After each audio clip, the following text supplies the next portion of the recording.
Hi, this is Dr. Davis, and I certainly want to greet you. It's September 23rd in the morning, and I am excited to be your presenter for this session entitled The Decline in Ethical Values. There have been a lot of things that have been going on in the news lately here in the United States that are related to this topic.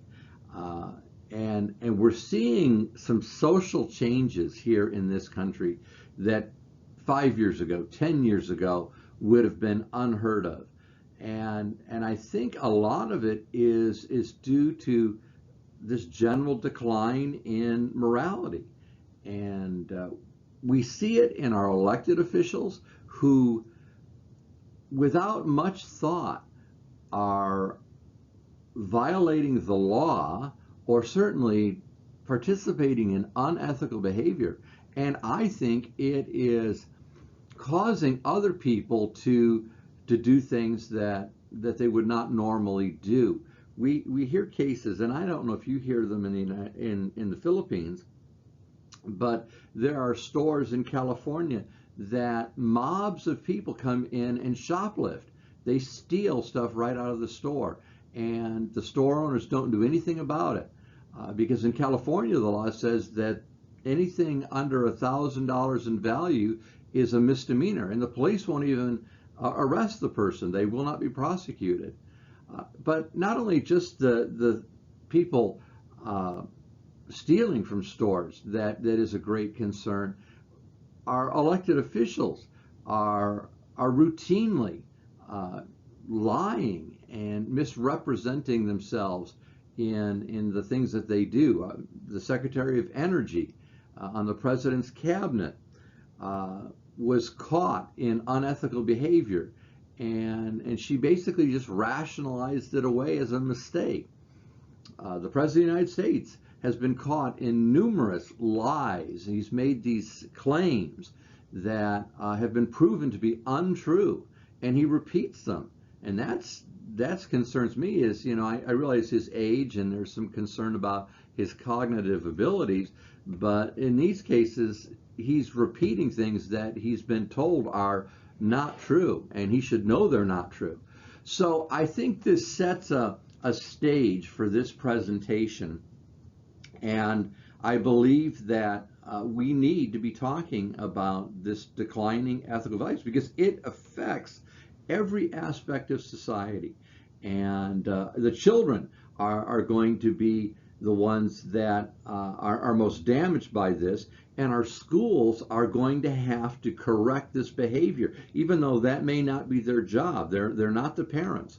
But the schools are going to have to provide that forum where we can reinstill ethical values in the kids.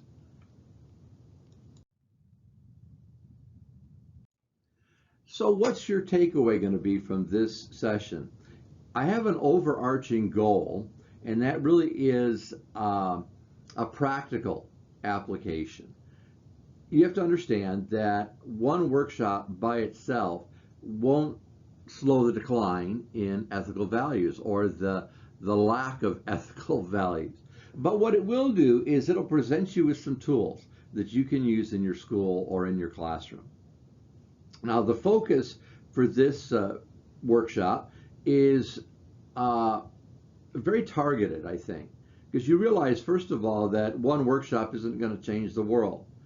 But what we want to do is focus our attention on the current students in our schools and in our classrooms and make them the ones that we invest in right now. We can't worry about the kids who've already graduated, the ones that are in college. The colleges will have to work with them. We can only deal with the students that are in front of us right now. Now, the time frame that we've got to deal with is now. Uh, while the workshop is not going to change the world, it's going to be a catalyst for change, maybe at your schools. And it's going to cause you, hopefully, to implement some strategies that you can use for the rest of this school year. And hopefully, it becomes a regular part of the school year. Now, I'm going to ask for a commitment from you. It's personal. And it really is pointed to you, the individual. If I was there right now, I would look each of you in the eye and say, I want you to make a commitment to raising ethical behavior in every student in our class. We realize that while one person cannot do everything, what we can do is remember that every great revolution began with one person, one idea. So I'm asking that you take the challenge to do what you can in the classroom that you're in or where you lead as a school principal. I'm asking you to accept this challenge to work to raise ethical values.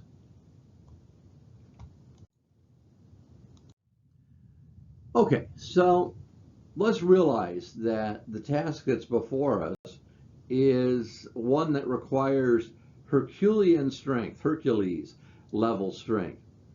And you're really the only one. So here's the thought. I'm only one, but I'm still one. I cannot do everything, but I can do something. And because I cannot do everything, I will not refuse to do something that I can do. That's the words of Helen Keller. And I think they're very powerful words because we recognize the size of the task before us, the declining ethical values. And we recognize we're just one person. We can't control armies of people, and we can't influence great numbers of people. Even if you're a YouTube influencer, you can't influence very many people to change ethical values. But there is still something that you can do. And you have to recognize what that something is and not refuse to do that something. And it will take you as faculty members sitting down with your administrators and saying, what is it that we can do to stem the tide of decreasing values? And then with courage, take a stand and stop this slow decline, and in some cases fast decline in values. It takes just one person saying enough is enough. We're not going to put up with this anymore. And hopefully we can begin to see a change in what's happening in our countries, there in the Philippines, here in the United States. So let's get started with our session today. Now, this is hopefully going to be an interactive workshop, and I don't know how interactive it can be since this is recorded. I have done this session live, and I think that video might have been recorded, that presentation might have been recorded. But what I want you to do is to think about this question. What does it mean to be a good person? Now, like I said, if this was live, you would type this into your chat box through Zoom. But since it's not live, I want you just to think about it. And the person who is helping with this session could pause the session for just a moment, and possibly we could take a few comments from people in the audience. What does that mean? Because that's ultimately the question of ethics, is why do we need to be good? For whom are we being good? Is there a reason that we should be good? Now, I think depending on your perspective, religiously, there's certainly a lot of reasons why we need to be good, why good behavior is the accepted way to behave. So this really forms the basis of our time together, because ethics is really all about answering this question. And what does good entail? And how do we determine that one behavior is good and another behavior is bad. Right versus wrong would be another way of looking at it. So let's kind of follow this question through in the next slides. So we've taken a moment to think about uh, why do we need to be good people? The alternative is, why are the behaviors that you see on the screen considered bad? Lying, accepting bribes. I'm thinking of government officials there, but it could be anybody, corporate officials too. Why is greed considered bad? And stealing. Is there a time or a place where these behaviors might be considered good? Uh, but the bigger question, I think, is, can society exist where these values are commonly accepted, or let me even say not accepted, but commonly tolerated? And that's where I talked about the shoplifting. How long can a society tolerate people running into stores in groups, not just one person, but in groups, and and stealing things? Well, they can't last long, because in San Francisco, where this is very common, in the downtown area, many of the stores that have been down there have closed. And I'm talking about big name stores, Macy's and big department stores, even local pharmacies.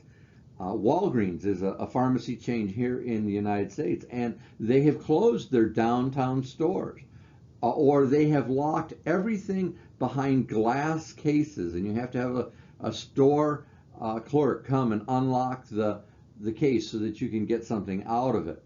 I don't think these behaviors can be tolerated very, very long. And I think that we're beginning to see here in the United States, and I don't know how we got to this place, but we're seeing where average citizens are becoming very frustrated with government officials that seem to lie, and do so with impunity. In other words, they do it without even considering the cost or the impact that it is having. So I don't think this kind of behavior is going to be able to go on very long. It shouldn't go on at all. We should have confidence in our leaders that they're going to be honest with the people who they're leading, and that they're going to conduct their business in such a way that it's ethically sound, and we don't have to worry that they're taking bribes by people who are very wealthy to do things that aren't right. So I don't think the behavior that I've seen here, that I've shown here, is going to go on for very long without some kind of response from society as a whole. So what does this mean then? We talk about being a good person. Really, what we're talking about today in the declining ethical values, and that's really the balance that you see here in the picture, is what is a good life? What does that look like? So a couple of ways to look at this is, first of all, the good life is kind of a grouping of moral principles that govern our behavior. They control our behavior. We behave certain ways because we follow a set of principles, moral principles. Another way of looking at it is to look at the values. And values are really one's judgment of what's important in life. See, ethics may be about moral principles. Values is more about judgment. So I determine what is important. Those are my values. And I think values tend to impact the individual more than the society as a whole. So values kind of control my own life. I can have values, but I can't impart them to other people and force other people to adopt those values. But on the other hand, ethics is a set of principles that we all subscribe to. so that if we're going to live together in society, there are a set of principles that we're going to live by. And one of those is that whenever possible, all the time, we're going to tell the truth. When someone asks us a question, we're going to give a truthful answer. Otherwise, society cannot last very long. Now, morality then, when we talk about moral principles here, is that principles that make the distinction between right and wrong. There are people who say there is no distinction between right and wrong, that it's a relativistic world. We don't worry about rightness and wrong. If it's good for you, do it. Boy, that can be really, really dangerous, because there are some people who think maybe driving while under the influence of alcohol is a good thing to do, and do that on a very busy street. No, that's one of those times when I think as a group we have to say drinking and speeding in a car is not a right thing to do. And that there are times that there are things that are right and they're moral and we should do them. And there are things that are wrong and immoral and we should avoid those at every cost. So we have to understand these two basic terms, ethics and values, in order to really understand how serious the situation is when we talk about declining ethical values, because we're kind of putting those two ideas together. And what does that mean, and what do we do about it? Because see, that's going to be the ultimate question we have to answer at the end of this presentation is, so what do we do with this information? We've spent an hour together. We've looked at these issues and we're concerned about them. But ultimately we have to say, so what's the next step? And that's where we're going to kind of delve into this a little bit deeper. So look at this set of pictures here. And these are fairly recent. You see in this top left picture, there's a guy in the circle there. He's reaching over that counter. That's a cell phone store. Actually, that's the Apple store in New York City. And in under a minute, the two guys you see in that circle, one's wearing a dark hoodie and the other's wearing a gray hoodie, they stole $35,000 worth of cell phones and cell phone stuff. The guy on the top right, Sam Bankman-Fried, I should say, he's the founder of FTX. He misused nearly $2 billion to cover bad investments that he made. And he has been charged with 8 counts of fraud. He is coming up for trial later this year, I believe, or early next year. Then you got the final picture at the bottom. You see the guy on the left, he's got a gun and he's pointing it at this lady who is out walking her dog. Her name is Diana DiGiacomo. She's robbed here at gunpoint, and this is caught by a security camera. It's early in the morning. It's about 9 o'clock, 8:30 in the morning, something like that. Thief comes back. He robs her. He steals her purse. You see the purse there in her left hand. He steals her purse. He comes back later and then takes her car with the keys that he stole out of her purse. And while this doesn't happen every day, it's a telling situation here. Things have changed. People are no longer afraid to break the law. They'll do it in daylight when people will see them. This guy here, he's got his face covered, he's wearing a mask, but he has no fear that the police are going to catch him. These two guys that robbed the store, no fear. Now, Sam Bankman-Fried, he claimed that he just made mistakes, but he made $2 billion worth of mistakes that he had to cover with money that he stole from investors. So I don't know if he made mistakes or it's just unethical, but the situation is clear here. We're seeing increased amounts of this bad behavior. And fortunately, where I live, it's not not happening here, thank God. But there are many big cities in the United States where it is happening. And I would suspect that this happens somewhat in the Philippines. You guys are better that you have security guards out in front of your store, so maybe it doesn't happen as much there, but certainly there are incidents of crime in every country. But my concern is that this is becoming very common, and people are saying, well, we just have to live with this. And I say, no, we don't have to live with this. This is not something you should have to live with. This is something that needs to be addressed. Okay, so think about this. These are some headlines from various newspapers. Now, this goes back about a year, a little more than a year now. And this article you see here that I've posted from the Times of India. The headline was "Decline in Moral Values in Modern Times." And there's the author. He says this: moral values are fading these days. The youngsters are busy preparing for their careers and enjoying their life.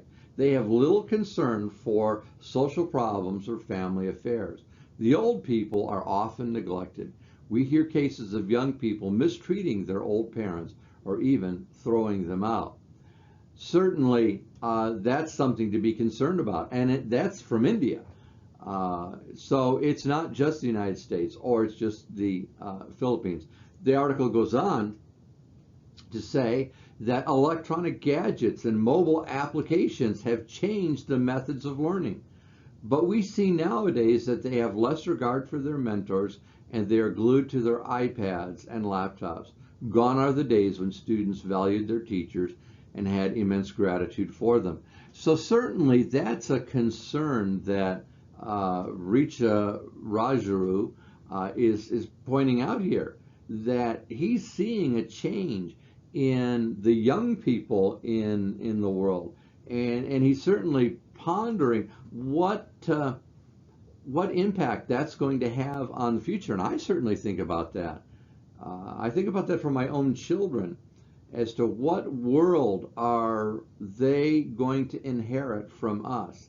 What kind of life will they have that maybe is not quite as good as the one that we had when we were their age? Ultimately, we have to say, so what's the answer to this? I mean, what do we do about this? And that's what I think will continue to peel back the skin of the onion to better understand it. So, if you follow through the guy's article, he goes on to say that really the cause of our discontent, the cause of the problems that we're having, is very simply our avarice and greed have led to low ethics and moral values, thus increasing crimes, resulting in fear and threat among innocent masses. The divide between haves and have-nots has created a class of rude and arrogant and rich class animosity between people. Well, I mean, that's powerful stuff there. He's saying what the problem is avarice and greed. We're selfish. We're lazy. We exude prejudice between those that have money and those that don't, the rich and the poor. And so what happens is in the type of society that we live in now, the prosperity that some people have allows them to be selfish, and they focus on their own needs and their own interests to the exclusion of the people around them. We don't care about people like we used to. You know, we don't care about our neighbors. And in some cases, we may not even know who our neighbors are. And if we don't know who they are, we really can't relate to their pain. And I think that's probably the saddest of all things, is that we live in a lot of isolation. And maybe that's a Western thing. Maybe that's a first world nation kind of a problem, because everybody is so focused on what's going on in their life that they don't have time to think about the people around them. And I am just as guilty as everybody else. I've got a busy life.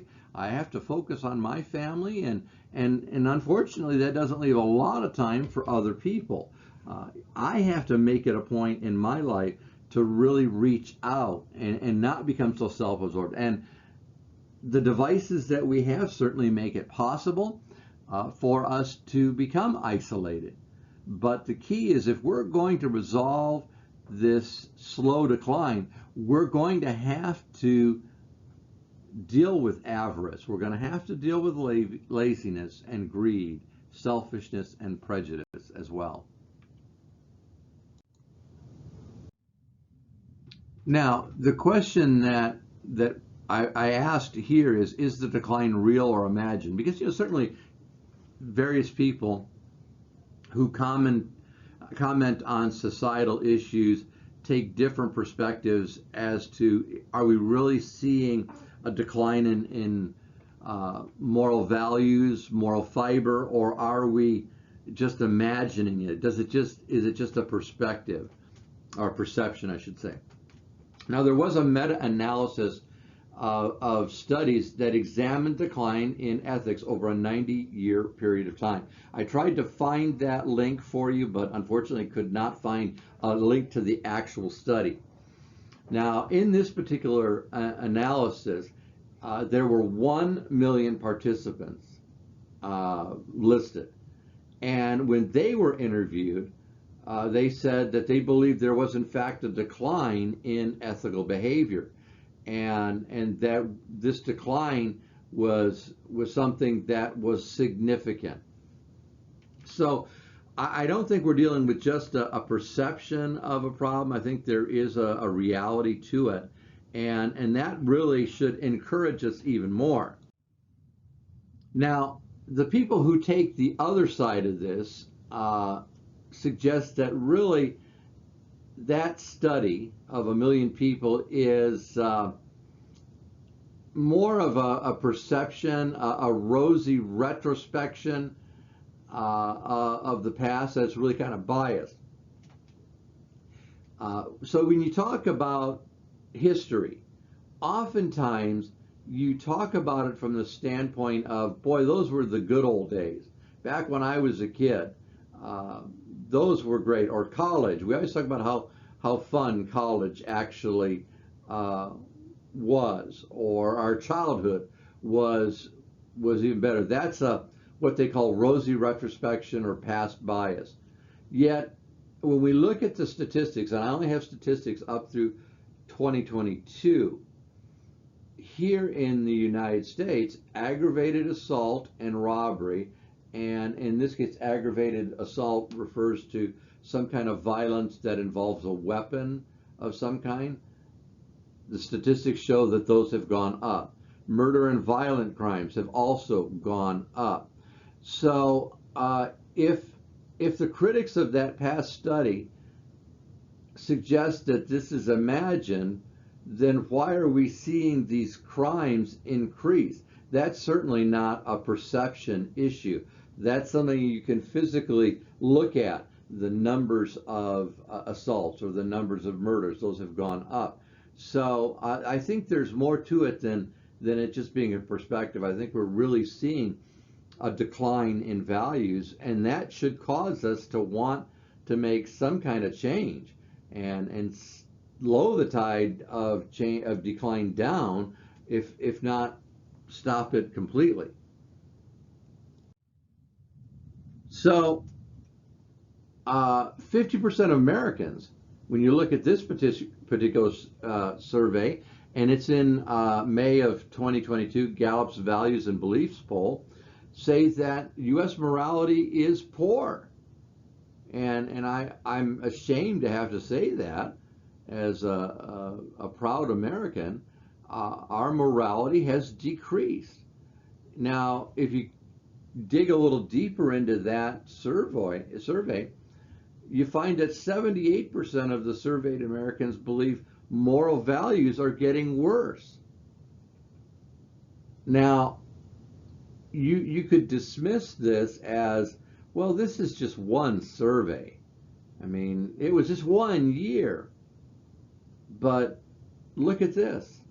This survey has been conducted every year for the last 20 years. So since 2002. And the decline in morality and people's attitudes about moral values has declined every year since 2002. Now you say, wow, what's causing this decline? Why are people less moral than they were before? Maybe that article in the Times of India is more accurate than we think. People are more selfish, and maybe that's the cause of decline, or they're lazy, or they're more self-absorbed. I don't know. But we see this decline. It is a real decline, and therefore means we need to think about what do we need to do differently here. Well, if you want to dig into that particular survey a little bit deeper, you can look at this here. It seems to be the decline is caused by a lack of consideration for other people. Matter of fact, if you look at this survey breakdown, it's again from a Gallup polls, and this particular survey looked at the most important problem with the state of moral values in the country today, and the highest percentage was the concern for others. This goes back to the Times of India article that people are unconcerned, they're selfish, they're disinterested, indifferent, and apathetic. So I think we're seeing that this decline really is one of our own causing. We've caused this, and we cannot slow it down until we begin to deal with these problems right here. Now, is there a case here where it might be truthful to say there really is no decline in morality? According to Edward Rubin, the decline we see is nothing more than a shift from traditional to modern morality. So we're seeing a decline in traditional morality, but an uptick in modern morality. Well, what's the difference between those two ideas? All right, well, traditional morality is the morality that we have accepted for the last 200 years. It's focused on a kind of a religious morality where the goal is to go to heaven as opposed to going to the other place. So it's focusing on saving our soul, redeeming wicked people. It's another way of saying it's a golden rule morality and values. We do unto others as we'd have them do unto us. But within this traditional morality, there's also that idea of we should be dedicated to serving our country and serving others. The problem that some people have is that this is just one approach of many approaches to morality. Now, the modern morality often is called self-fulfillment morality. Be the best you that you can be. It's all about you. There's no concern about the afterlife or preparing for it because there is no afterlife. We don't even know that there's anything out there. That's what the modern moralist would say. They would advise us to live our lives in such a way that we live every day to the fullest, as if it might be our last. And certainly there's some truth to that. We don't know if we're going to wake up tomorrow morning. But the bottom line is that we don't just live it for the day. We have a bigger purpose in living.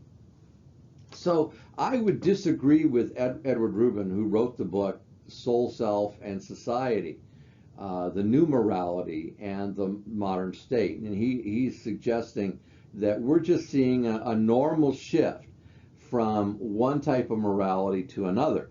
Well, I don't like the new morality. Not that I don't think I should try to be the best me I can be, but I should not try to be the best me that I can be to the exclusion of all other people. And I think that's what's being suggested here is that the focus is on us. And this is where I see the cause of the problem that we're encountering right here. So let's kind of pull things together because we've talked a lot about different ideas here. And so let me try to kind of summarize where we're at right now. So we've seen these incidents of violence, and we've seen that they're increasing. We've seen the surveys that suggest that there is a decline out there. Now, there are those, and I think we have to be fair to say, that disagree with the findings of the surveys and the polls. And they suggest that these surveys just don't capture what's really going on in the world today. So that I think with this in mind, I think it's a natural next step to say, okay, there is a decline in moral values. There is a decline in ethical behavior. But what we need to do is not just say, well, there's a decline, so, well, what can we do about it?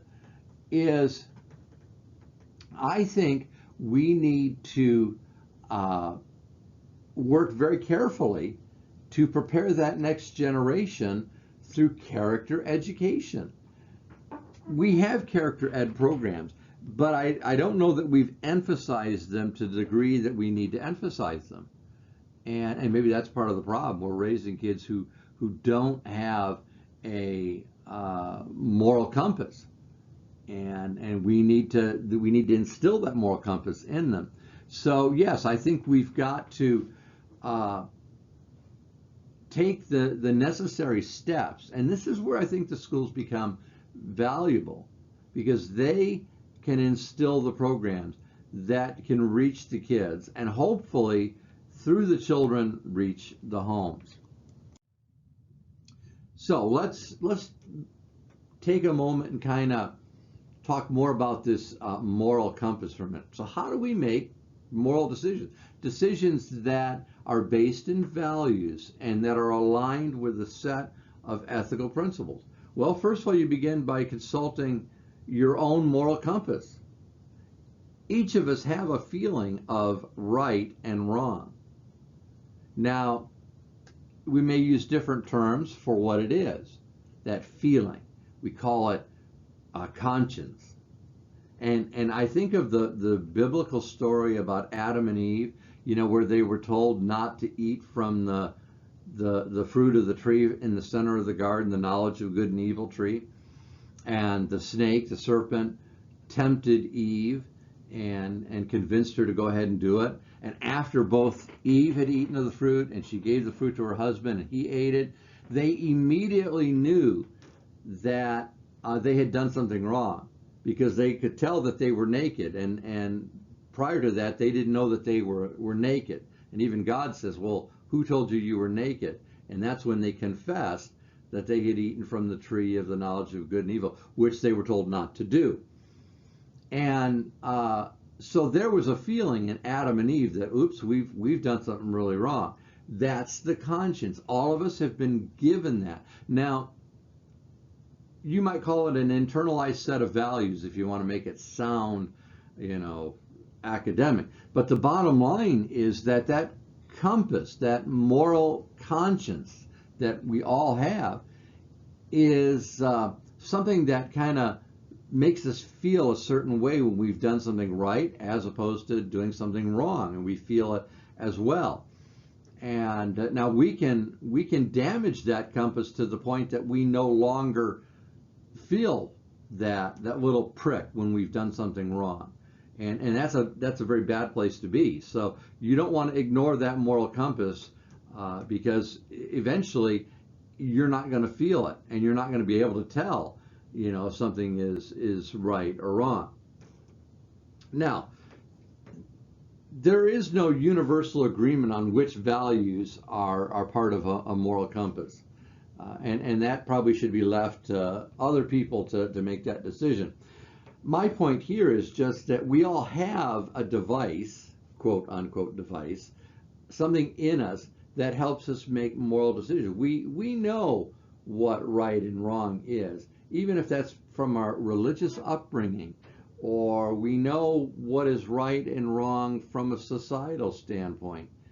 Taking something that doesn't belong to us, there should be no debate as to whether that's right or wrong. You know, whether you had a religious upbringing or not, it's well established that stealing is wrong, and you're gonna break the law, and that you're gonna be punished for it. So we make moral decisions based on this compass. That's the takeaway there. Now, how do we form the moral compass? That's probably the question that you might want to know. We have it, well, but realize that the behaviors that are a part of that moral compass, the good and evil, the right and wrong, are all learned. They're developed, they're reinforced, and they're activated by important adults like our school teachers. The parents do a lot. I speak into the life of my children and help them to know if their behavior is wrong. I want them to know that. If they don't tell the truth, I want them to know that that's wrong. And I'm going to catch them every time I can if they don't tell me the truth. Experiences do a lot to form a moral compass. And our friends, hopefully contribute to this as well in a positive way. And lastly, the family. So this compass is something that we are working on all of our life, from birth until we die. That moral compass is there.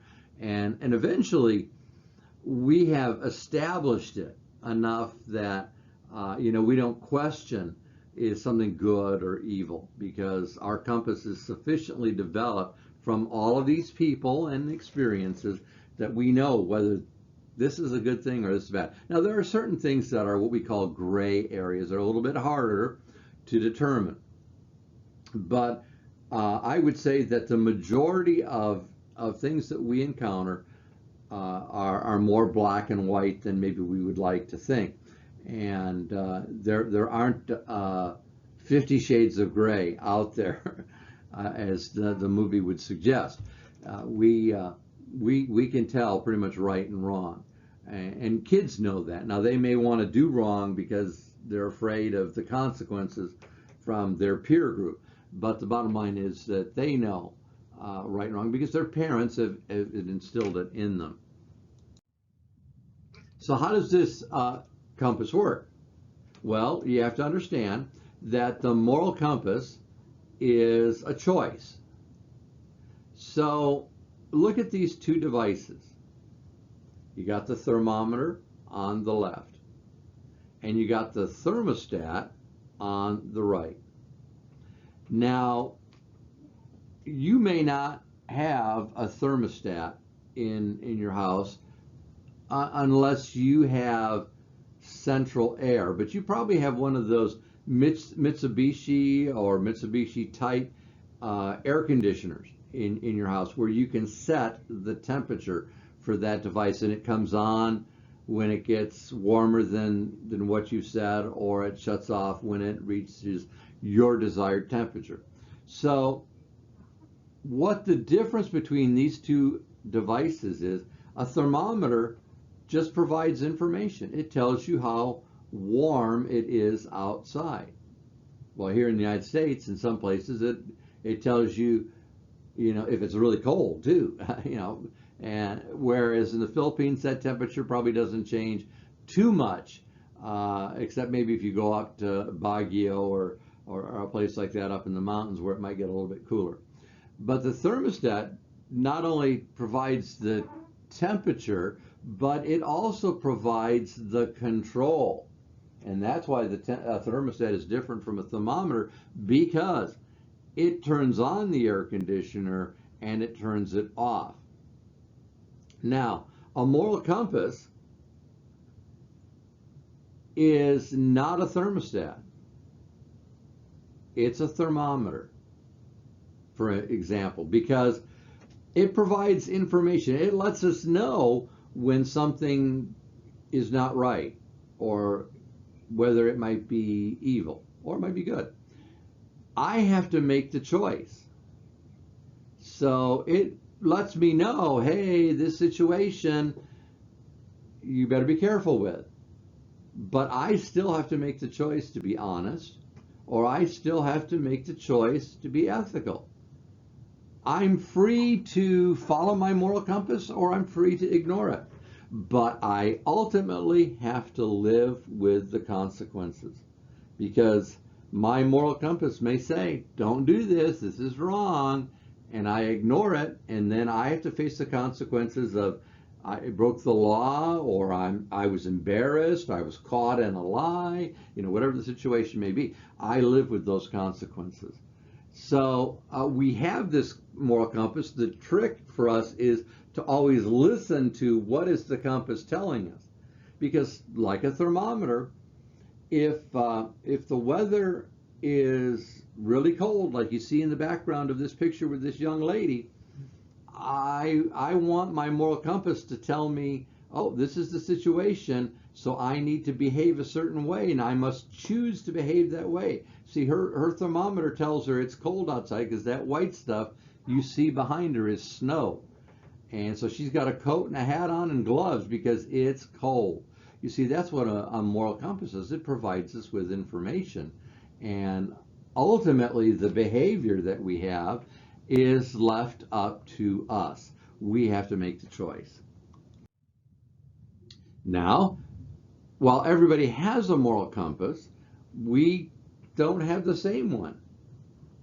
So we may not value the same things equally or in the same priority.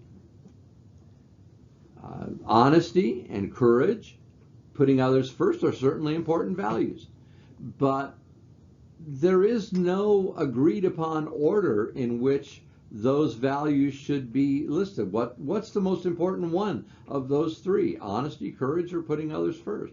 And each person has to decide that for themselves. So while everybody's compass is a little different, that means that I need to know what my moral compass is. And I need to know it very well, because it can protect me from people who are maybe using a different moral compass, one that doesn't value honesty or doesn't value not taking things that don't belong. And that certainly is noteworthy, because you're known by the people that you associate with. If you associate with a group of people who gossip all the time, then anytime people see you with that group, they can assume that you're gossiping. If you're with a person that takes things that don't belong to him, then you may be accused of taking things that don't belong to you, just because you're known by the company you keep. And so it's important to know your compass and what values are of high priority to you, so that you can certainly listen to that compass as it tells you what to do. Okay, so when I say it helps me, it tells me what to do. Here are some things that a compass can do for you. Number one, it keeps a lot of peace in my life, because in my case, and probably in yours as well, it keeps me from going down the wrong path. In other words, I'm not likely to go into a life of crime, by the grace of God, for sure. I hope not. But it's going to keep me from making bad decisions, followed by more bad decisions, followed by lots of time in jail and sadness and things like that. It also protects me from getting into serious trouble, because I know what right and wrong is. So I listen to my compass and I look at it and I live by it. So it really does save me from doing things that I would really regret later on. Uh, a moral compass does something else. It provides some guidelines when things are a bit tricky. We talk about in life there are some gray areas as well as those that are pretty certain, black or white. Uh, when I make a decision and I follow my heart, my moral compass, I have a lot of confidence to say, you know what, this activity is just not right. I don't need to hear more about it. I don't need to get involved in it. I know this is not right, and it's not right for me. Now, I can be open and say, you know what, it may be right for you. I'm not going to say because I don't know your moral compass. I don't know anything about that. But what I do know is it's not right for me. And see, that's what we've got to look at as ethical adults is no matter what the group is doing, no matter what the popular people are doing, all the beautiful people are doing, I have to, at the end of the day, do what's right according to the moral compass that I have. And that may be different for me than is for you. You may have more freedoms to do things that, I can't do. And that's okay because I'm living that ethical life and my ethical life is tailored to me. Number three, a moral compass can make up for some shortcomings because you know what? People are probably more willing to help a polite person than they are a demanding person. So I may have some weaknesses. Oh, I know I do. But yet people are willing to forgive my weaknesses because they know that I'm trying and that I am gonna do better tomorrow. Number four, moral compass can protect you because it also sets some boundaries. And if you live within those boundaries, you may have a much happier, safer life. For example, it's not okay for me to be rude, nor is it going to be tolerated by me for you to be rude to me. So I set boundaries for my interactions with other people. I don't tolerate people who lie to me. Now, I know people can make mistakes, and I tolerate that.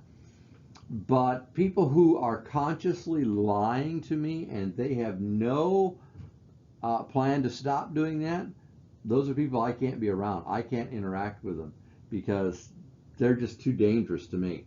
They make bad decisions because they don't follow a moral compass. So these are some things that a moral compass can do for you here.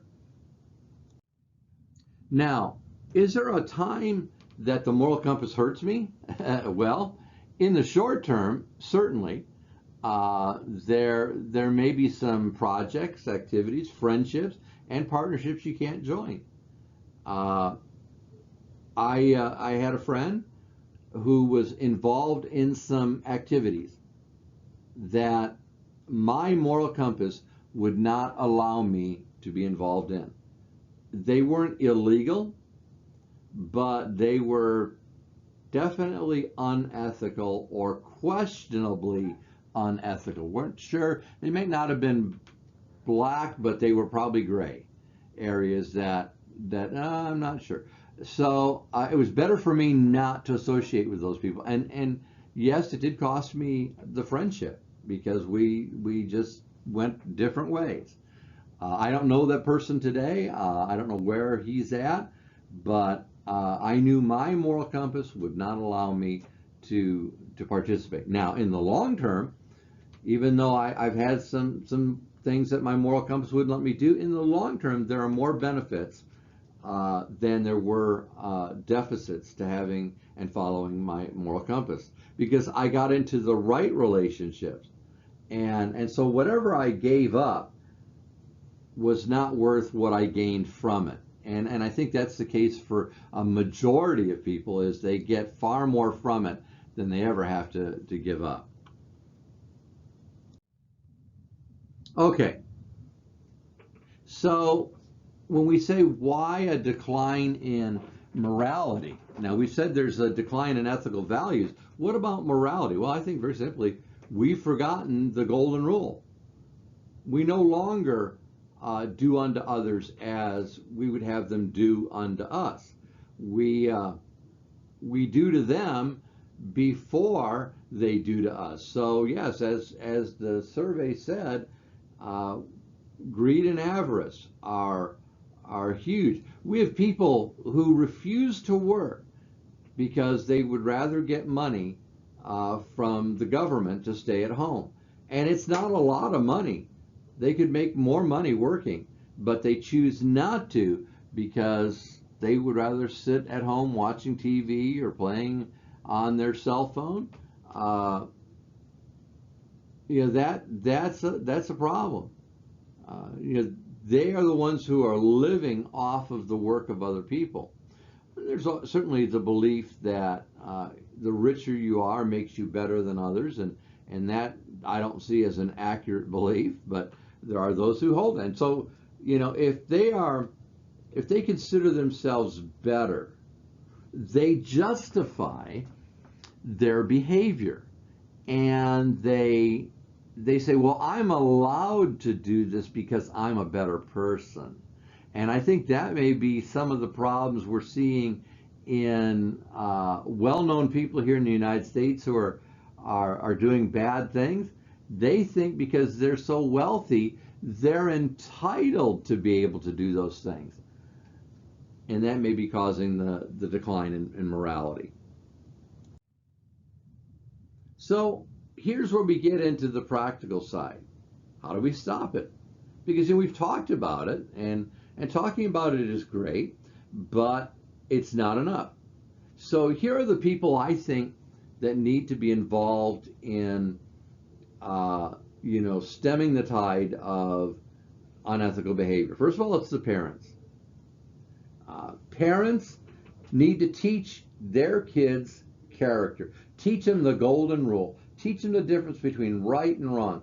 Teach them to value work and work hard and make something of themselves. Hold them accountable when they break the rules, and be the role model. Don't tell the kids how to behave and then you behave differently. So you be that role model for the kids. And even though you say, well, I'm an adult and I don't have to do, yes, you do. Somebody's watching you. Somebody smaller, younger, is looking up to you saying, well, boy, so that's how you behave when you're out as an adult. No, we want them to make sure they know what the right behavior is. Schools, that's you. Teachers, administrators, you support the parents in their efforts to teach kids character. Implement character ed at your school if you haven't already done so. I think pretty much every school has some form of character education, but if they don't, you need to start there. Teachers, you need to be role models. You need to live your life in such a way that there is no reproach, that nobody can say anything that you're doing is unethical. And if someone were to make an accusation that you're unethical, that your life would be such an open book, you would be such a great role model that nobody would believe it to be true. In addition to that, teachers, administrators, don't tolerate unethical behavior in other class, in other teachers, other administrators, other educational professionals. Don't tolerate it in them. Make them hold the standard high. As a community, I think we need to promote character. This is our governmental leaders, our barangay chiefs. All of these people that hold public offices should be promoting character. And that's promoting character within their ranks. Government officials should not be corrupt. That's a shame. And as a community, we need to hold them accountable for their behavior. If they're doing things that are illegal or unethical, we need to vote them out of office or make them resign. And then the community itself can provide resources for parents and schools to help teach character, help them to do what they can to stem the decline.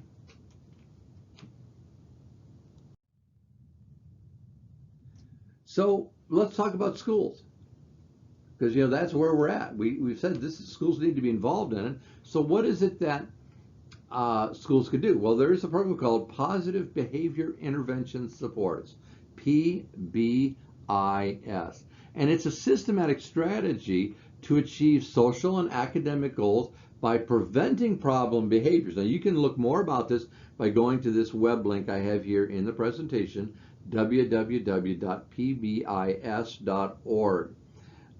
And basically, it's a program that helps schools create a plan where students are not only taught what positive behavior is, but they're motivated to exhibit that.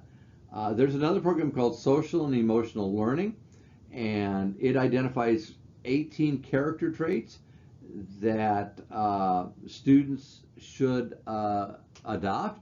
And basically, it's a program designed to help them understand their strengths and limitations. And you can go see that program there at the web link that I've provided, www.characterandleadership.com. So these are a couple of resources.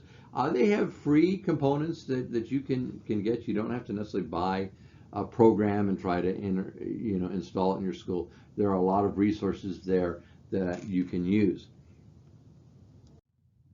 Here's some other things that would be, I think, useful to you.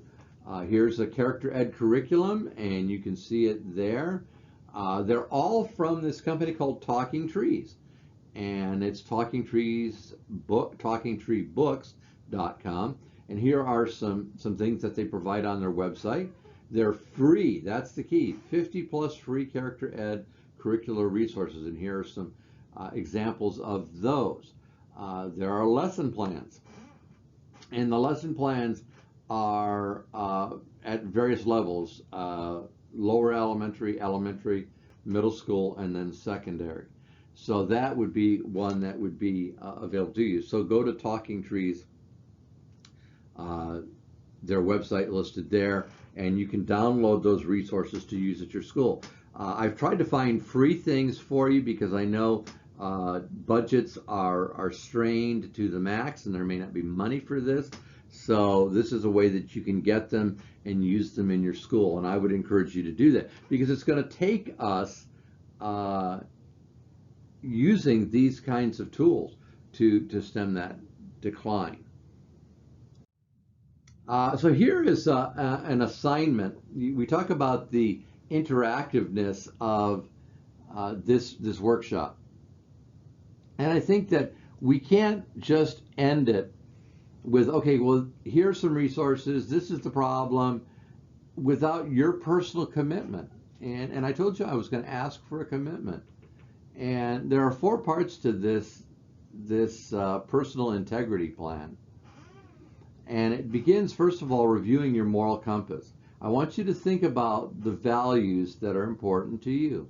Honesty being a value, or putting others first is a value. Are you the person of integrity? Do you live like you say you're living?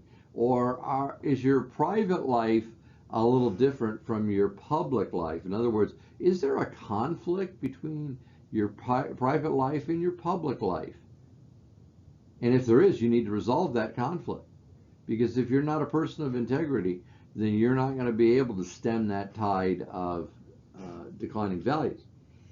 Part 2, you got to be a role model. You're committing to being a role model. You're going to look for ways where you can demonstrate good behavior. And that involves certainly not acting or portraying that you're better than those around you at your school or your neighborhood. Develop a list of how you can be a role model. What are the ways that you can be a role model. Part 3, teach others. So this is where you say, you know what, I'm going to identify some specific things that we can do to be ethical people. Here's some ways to encourage others to be ethical people. And then, of course, with that goes the holding others accountable for their unethical behavior. Now, that's the tougher one to do when you call somebody out for unethical behavior. If you're going to do that, and you need to do that privately, don't embarrass them, but point out how what they're doing is unethical, and encourage them to stop doing that. Part 4 is the commitment part. This is where you write a statement committing to ethical behavior. This is what I'm going to do to be ethical. A, B, C. And then sign it at the bottom. Now, you don't have to give it to your supervisor if that really is a problem, but if you can and feel confident enough to do that, submit that to your supervisor as a way to say, this is the commitment that I'm making. I went to this workshop and your district paid for this workshop. So I want you to know, as a supervisor, I'm going to commit to being a person of integrity. So you may have questions for me. I can't take them live as I would like to. In a normal setting, I would do that. But if you want to send your questions or comments through Professor Esperone, that would be fantastic. I'd be happy to answer them and connect with you if that's what you would like. If you don't have a copy of the presentation and would like one, she'll be able to provide one for you, or if not, let me know and I will send you one, and you can have it. I want you to take this back to your school and use it to work with small groups and get people to talking about how we can work together as educators to decrease this decline in ethical values. I've enjoyed being with you for the last hour or so, and I look forward to the time when we can do this face to face. So until then, take care and God bless.